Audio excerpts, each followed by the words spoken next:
Another great year for some of the guys that were part of last year's fantastic team, and those guys I thought really helped guide their team to victory tonight.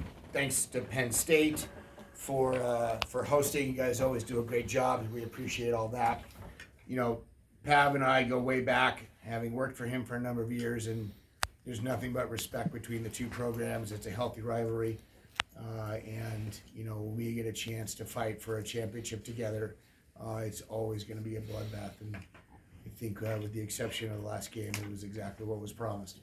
If you would have told me at the beginning of the night that we would have held Valenzi to under 150, if we would have held Kowal under 204 or 214, and John Curd at just 200, I tell you, I like our chances. But unfortunately, I think their defense tonight was a little bit better than ours. We dug a lot of balls. We couldn't convert many, and they were converting a lot of them. And I think that was the difference from my perspective. Also, their service game improved tonight, and we didn't have an answer for that. All year long, we've had answers, and unfortunately, this match, they stepped up a level, and we couldn't quite match it, and unfortunately, it just didn't go our way. But I'm proud of my team. I'm extremely proud of my seniors. I'm proud of my team. We did a lot of things this year that we haven't done for a few years. You know, beat a lot of really good teams along the way, and had some accolades being handed out. And you know, being ranked 15th in the country is not a bad way to go. I know my guys really wanted to win, and you can see it on their faces right now. It's a little bit painful, but what I told them is that they can hold their heads high and be proud of the work they've done. Because they have brought this program back and put it on the map. And, you know, this feeling will go away, but the memories and the friendships and the brotherhood that they create along the way is what really matters. And I know that will come within time.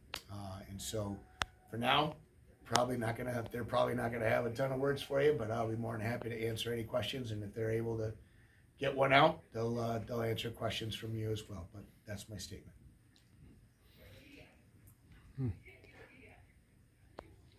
I guess, what kind of things did you guys do to adjust and work with their serve?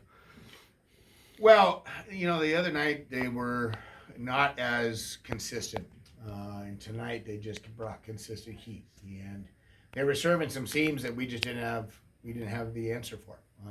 You know, normally we've got guys crashing seams and guys shifting, and unfortunately it didn't go our way. You know, Paul Baczynski is one of the best liberos in the country, and he kept us in system an awful lot. But there were a couple that even got by him. So just is what it is. You know, when teams have that experience and they know what it feels like to be in that championship match, and they've been to the big dance, there's a sense of calmness there. And I think my guys, as fiery of competitors as they are, I think that they have that ability to also be calm. But there was just a few that just got away from us, and next thing you know, we couldn't respond.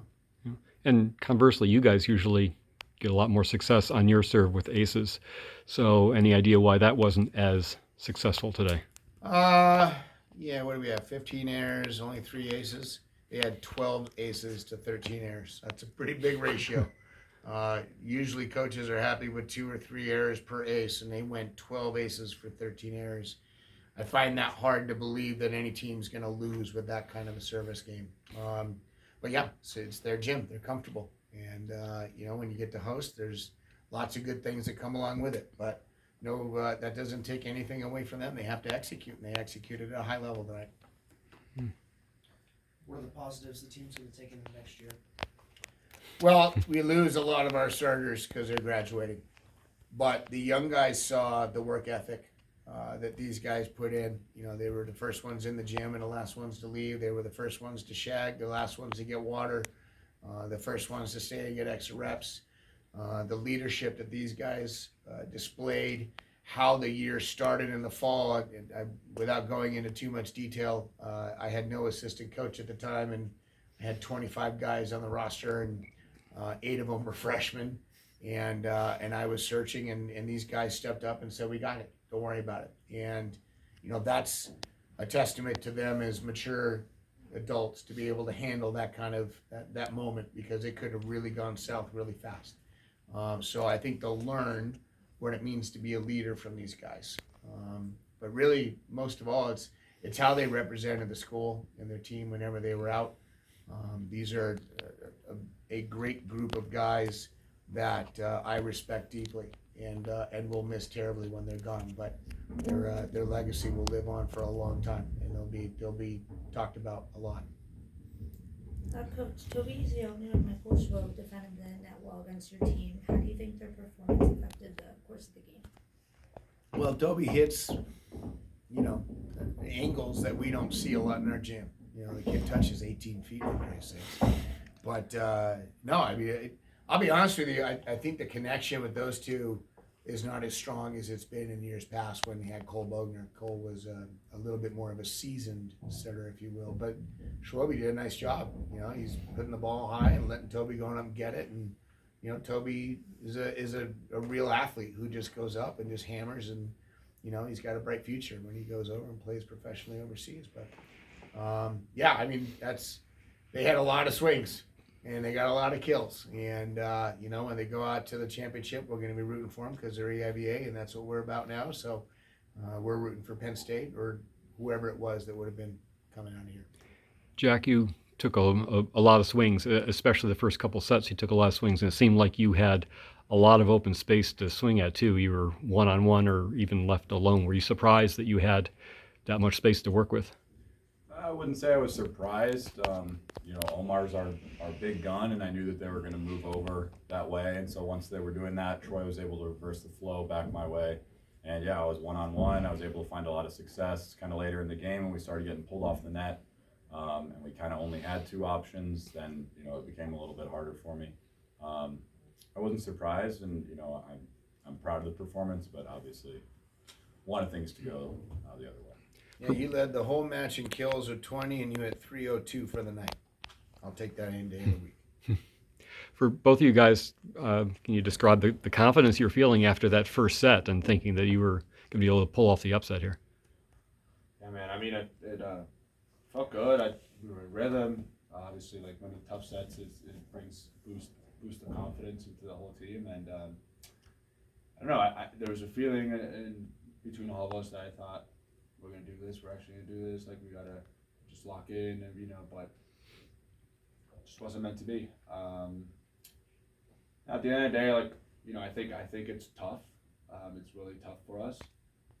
But I think this is just kind of like an obstacle in life, and we're all gonna, in 30, 40 years, we're gonna look back and be like, yeah, I mean, it's tough, but the friendships we made, I think that's the most important thing. I made a lot of friends and teammates that are, and I've learned a lot in volleyball. And, my plan is to keep playing professionally. So it's just a step in the way. Obviously we wanted to leave our last year with a winning season and then the EIVA title, but sometimes it's not meant to be, and God knows why. So. Yeah. Did you really think it would have been an upset if we would have won? Just based on seeds and, they're the home team. Mm. I wasn't making any predictions. It's a good thing I love you, Gordon. Yeah. Love you back, Jay. As players, how do you try to receive the serves that are coming in harder than pretty much everybody was expecting? Yeah, at the end of the day, when you have a tough serve coming at you, the one thing you have to do is just put it up in the air. Don't focus too much on leaving it on tight to the net or off the net. You just gotta put it up and let the setter do his thing. But I think, in our gym we practice a lot of crashing seams, and today Colin and I and Paul and I and the three passers, we just weren't doing that. We were letting a lot of balls pass by, and I think that definitely killed us, killed our momentum going through. We know Penn State's a tough serving team, but compared to what we had seen a week ago, they stepped up the notch a little bit, and hats off to them, and hopefully they go off and do pretty good things over there. Not overseas the ball, so.